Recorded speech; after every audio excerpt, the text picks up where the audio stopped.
السلام علیکم، کیسے ہو؟ امید ہے زندگی میں تمہیں خوشیوں سے نواز رہی ہوگی۔ میرا نام کاشف ہے۔ آج پہلی بار دل کر رہا ہے کہ اپنے کہانی کسی سے کہوں، شاید درد ہلکا ہو،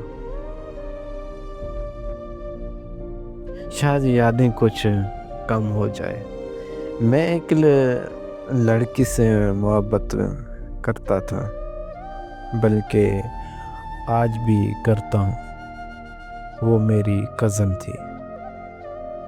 ہم بچپن میں ایک ساتھ بڑے ہوئے، گلیوں میں کھیلنا، اسکول ایک ساتھ جانا، اور پھر شام کو چھت پر بیٹھ کر خواب بانٹنا۔ وہ خواب جو صرف ہم دونوں کے تھے، وہ بہت پیاری تھی، بہت معصوم۔ اس کی ہنسی میرے دل کا سکون تھی۔ میری ہر بات وہ خاموشی سے سنتی، اور کبھی کبھی بس ایک مسکراہٹ میں اتنی جواب دے دیتی کہ مجھے لگتا دنیا کی ساری زبانیں مجھے آتی ہے۔ ہمارا رشتہ بہت نازک تھا، لیکن مضبوط بھی۔ ہم ایک دوسرے کے بغیر ایک دن بھی نہیں رہ سکتے تھے۔ لیکن پھر ایک دن پتہ نہیں کیا ہوا، وہ مجھ سے ناراض ہو گئی، بغیر کچھ کہے، بغیر کوئی وجہ بتائے، بس چپ ہو گئی۔ میں نے بہت بار اسے کال کی، میسج کیا، مگر کوئی جواب نہیں آیا۔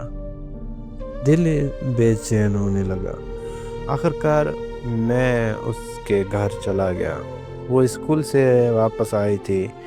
جیسے ہی اس نے دروازہ کھولا، میں نے کہا میرے کالز کا جواب کیوں نہیں دیتی، مگر وہ بس خاموش رہی، نہ کچھ کہا، نہ آنکھیں اٹھائی۔ اس کی امی نے مجھے دیکھ کر کہا، یہ تمہارا کزن ہے، اس سے تمیز سے بات کرو۔ مگر وہ تب بھی خاموش تھی۔ وہ خاموشی آج تک میرے دل میں گونجتی ہے۔ میں دل میں ہزار سوال لیے واپس آیا۔ ہر دن ایک عذاب بن گیا۔ کچھ ہفتے بعد پتہ چلا اس کی شادی کی بات طے ہو گئی ہے۔ میری دنیا جیسے ایک لمحے میں رک گئی۔ میں رویا، چلایا، خدا سے شکایت کی، لیکن سب بے سود تھا۔ شادی ہو گئی، وہ چلی گئی، لیکن اس دن اس کے چہرے پر خوشی نہیں تھی۔ میں نے اس کی آنکھوں میں دیکھا، وہی خاموشی تھی، وہی درد جو میرے دل میں تھا۔ وقت گزرتا گیا، میں سب کچھ چھوڑ چکا تھا، ہنسی، دوستی، خوشیاں، سب بس اس کی یادیں رہ گئی۔ پھر ایک دن اچانک میرے فون پر اس کی کال آئی۔ میرا دل تیزی سے دھڑکنے لگا۔ فون کان سے لگایا اور اس کے کانپتی ہوئی آواز سنی، کاشف، مجھے تم سے محبت ہے، ابھی بھی۔ اس کی آواز میں وہی درد تھا جو میرے سانسوں میں بسا ہوا تھا۔ میں اس گھر میں خوش نہیں ہوں کاشف، میں ہر دن تمہیں یاد کرتی ہوں۔ مجھے آج بھی تمہاری آواز سکون دیتی ہے۔ میں چپ تھا، کیا کہتا، میری آنکھوں سے بس آنسو بہنے لگے۔ محبت تھی اور شاید ہمیشہ رہ گئی، لیکن اب وہ کسی اور کی تھی، اور میں اس کا ہو کر بھی کبھی اس کا نہیں ہو سکا۔ اس دن کے بعد ہم نے کبھی بات نہیں کی، نہ اس نے دوبارہ فون کیا، نہ میں نے۔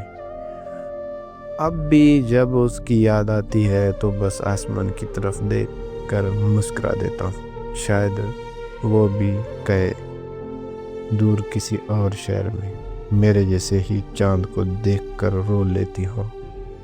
ہم نے ایک دوسرے سے وعدہ کیا تھا کہ ہمیشہ ساتھ رہیں گے، لیکن وہ وعدہ ادھورا رہ گیا، ادھورا وعدہ ادھورا رہ گیا۔